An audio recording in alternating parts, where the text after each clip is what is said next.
Hello guys, what's going on? Welcome back to some This Book is a Dungeon, and we're gonna skip all the way ahead back to where we were. Come on. If it'll go. We were right here, we were talking to a bird who, needless to say, is not a very good bird. He is a very, very bad bird. We're gonna go to the...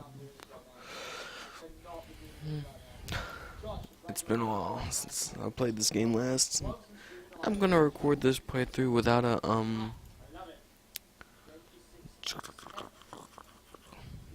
we're gonna play this thing without a, um,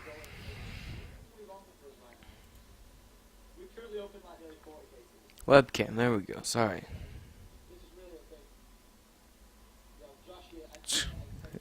Uh, okay, so we died again.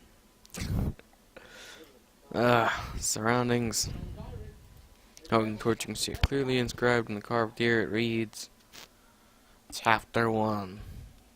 Why the walls bleed. A heavy wooden door on the south appears to be the only way in and way out. The door creaks and surrounding opens as you strain against its weight. You find yourself in a large room, carved and empty. The echoing sounds of water drops from the west. Let's over here. We don't want to go there because that's just like flowers and stuff. So we're going to head to the east. So we go to the hallway. We're going to head east, north. We're going to go west and here, rubble. Quickly steer it around. Okay, so I've already done all these. Stairway leading to the north. There is the bird. There's also a large door to the west. Oh god, so I hate this bird.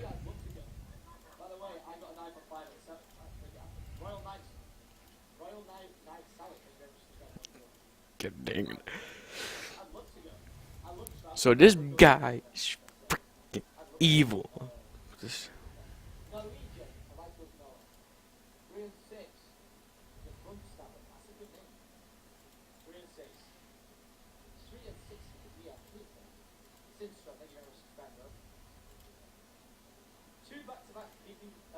the door's locked. Okay, display cases. Oh, there's nothing here. So the passage to the south, southeast, pile of bones. Feeling you poke around the bone heap, and you find an old rusty knife. Okay, so with that rusty knife, we's gonna go and we's gonna kill this motherfucking bird. We's gonna kill him. Okay, does it seek to put the sharpness? I hear the resonating of cold metal in its grip, so very sharp. It does indeed approach a murdering intent. Where then does it black heart crave to cut first? Does it put the blade to my throat and slice the life from me? Does it put it to my chest and breathe it? Or does it wield the blade and trace the path to life? You slice the creature's throat, and in one quick motion, blood sprays from the gas as the creature slumps down to the throne, letting out one little sickening gurgle. After several moments, the body begins to dissolve, leaving a skeletal frame in its wake. As you turn to leave, you hear a clatter, and a heart are struck from. You fall to the floor, dropping your knife. You roll over quickly to find the animated skeleton form of the bird creature upon you, its bony hands wrapping around your throat. Holding you steady with its hands, it sinks a taloned finger into your eye socket. Between your muffled screams, you hear the sickening pop and feel it scratching inside your skull. And then it reaches down to acquire its mate. Your vision is wretched from your warm blood spills across your face. The anguish is intense. Your body begins to weaken from the shock and blood loss. You also feel yourself being dragged along the stone floor. Your consciousness fades. Well, Jesus Christ. For a long time, the world is black, and the turbulence in your restless mind proves an unforgiving companion in the solitude of pain. Darkness, darkness. And then, an uncomfortable squirming sensation across your face jolts you back into the waking realm. The world remains black as you struggle to breathe. You try to bring your hand to your face, but they're bound in thick chains. Something is slithering around inside your eye socket, tickling your cheeks with its small, slippery tendrils. You try to scream, but your lips have been sewn shut. As you strain against your bonds and push it in all directions, you slam repeatedly against a hard surface. It sounds like glass. You hear a grinding clank, the sound of metal on metal. A warm, putrid smell of liquid begins raining on you from above. The squirming sensation in your eye socket intensifies as the water pours over you. You try not to retch. The liquid is rising as it accumulates around your ankles. Before long, it reaches your knees. You can barely breathe as it creeps over your chest, continuing to pour from above. Within moments, your tan is dripping into the vial of liquid. You lash out with every ounce of your remaining strength and push your head up and back and gasp with that air you can. The liquid doesn't stop as it seeps into your nostrils, filling your lungs with burning, choking misery. Jesus Christ. Oh my God, that was terrible. That was like, Jesus Christ. So he put me in those chambers, dude.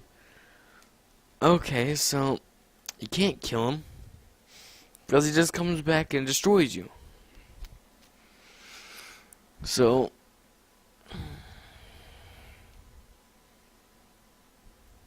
I wonder if we like stab it in the heart, if we'll get a different thing. Oh, east, north, west, rubble, around the edges, just play cases. Start really north. Creature, raspy essence, presence, what is it? It could want filthy metal irons, my flesh, strange thing, fleshy, otherworld, unknown purpose, beats a hair, tap tap tap, men or fluids. Wicked curiosity could it want?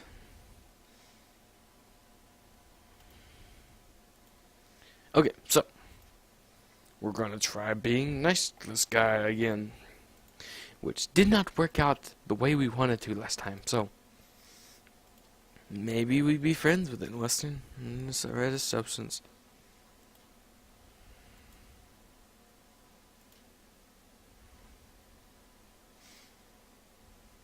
Wait.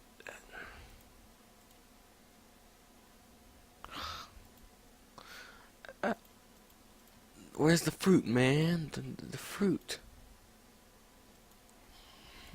That bothers me. You reach into the hole and immediately recoil as a teeming mass of stinging, biting insects swarm up your arm. It takes minutes to fling them off.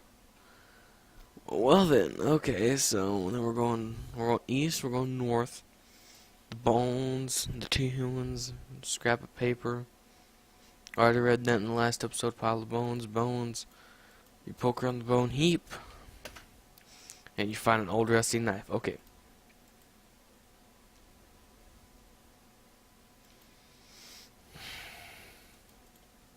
Okay, so we're going west.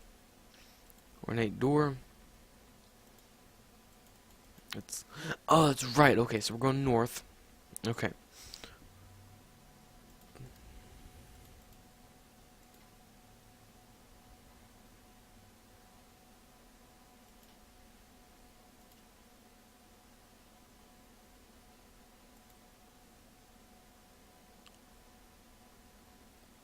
Closet key. Okay, leave to the south. Smaller closet. You unlock the door, creep into a large closet which appears to have many vials in. Your arms around the dare to find a small wooden bowl. Okay, so things are coming together. Okay, guys. So, what we're gonna do is we're gonna go and we're gonna fill up this bowl with that stuff in the thing. Reddest substance. Collect the red liquid. Red sticky goo. The sticky, sweet-smelling substance you've gathered around the bowl. What is this stuff? Your stomach growls in the age since you.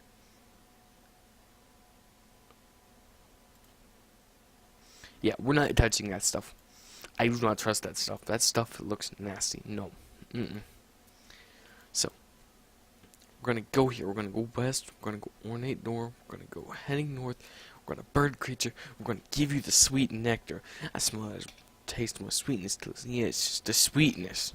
You bring the bowl of sticky red fluid to its beak.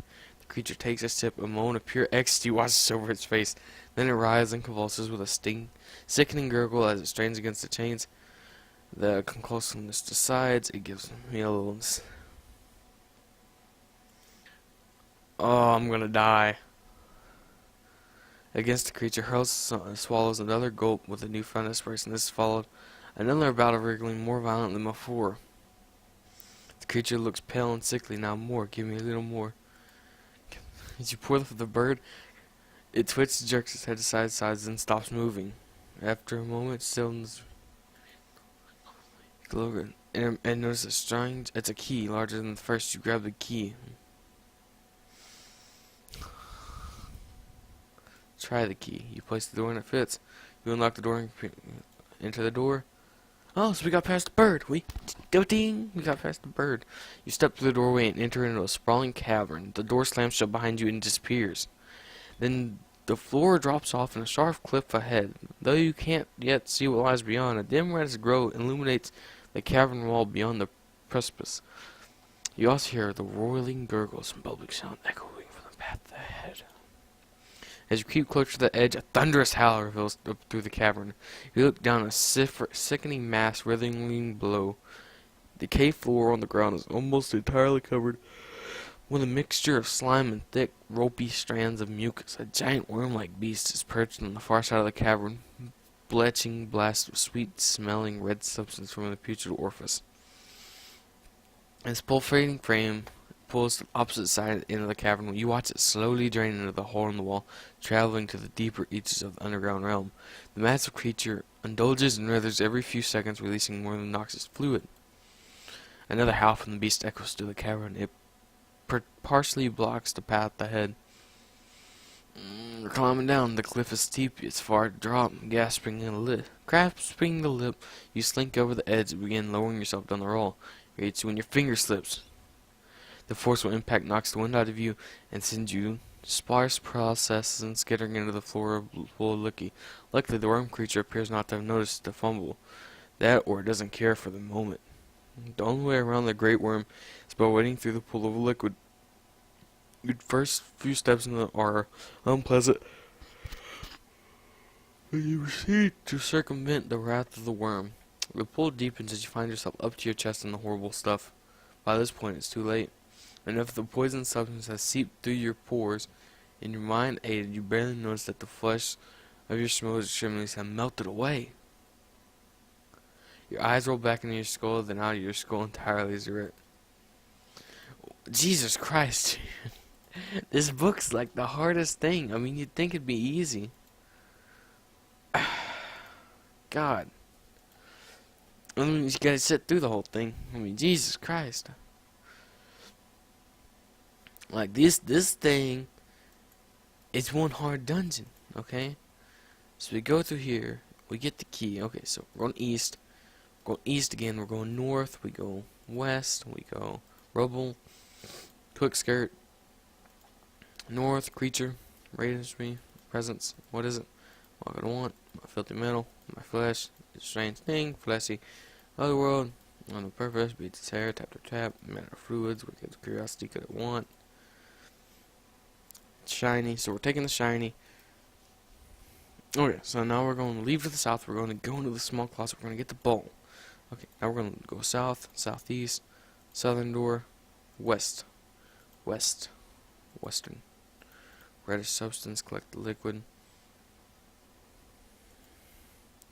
East, east, north, west, southeast, crap, west.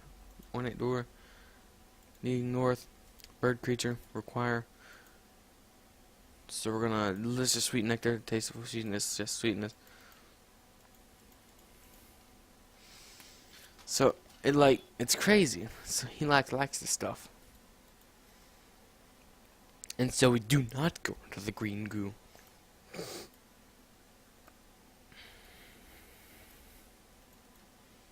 Okay, so we're gonna leave to the south and we're gonna go back. We gotta go back. Starts to pile the bones. We need that rusty knife. I feel like we're gonna need it. Okay. Now we're good. Now we can just head straight. Large door. We're gonna try the key. The key works, so we exit the door. Approach the edge. Thunderous howl. Second mass. Red substance. Slowly drain. We're gonna look around the upper cavern.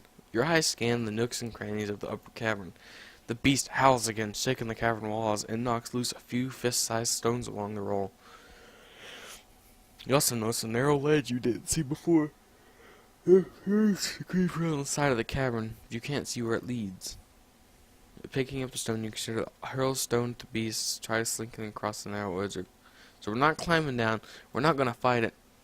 The ledge is barely wide enough to get a footing on, but you manage to creep out into the cavern as you grip the wall tightly.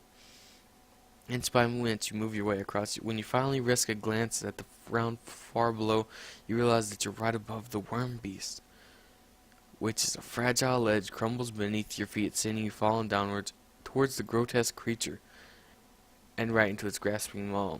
You thrust dank, putrid darkness as your slippery remembrance of the beast. The air adjusts its fluids begin to burst. You remember the rusted knife. Plunge the jagged blade. Ichor spills over you, and the world trembles with a violent force. You frantically stab again at darkness when the blade cuts deeper again and again. Just as your strength begins to fail, you see a crack of light and push towards it, slicing wood. Precious air begins to big gulps. Birthed in the membrane of blood and slime, you emerge from the worm's innards very much alive. The giant worm, however, is lying still in a growing pool of its own fluids. Foul, you wipe off as much as you can and make haste to the stairway beyond.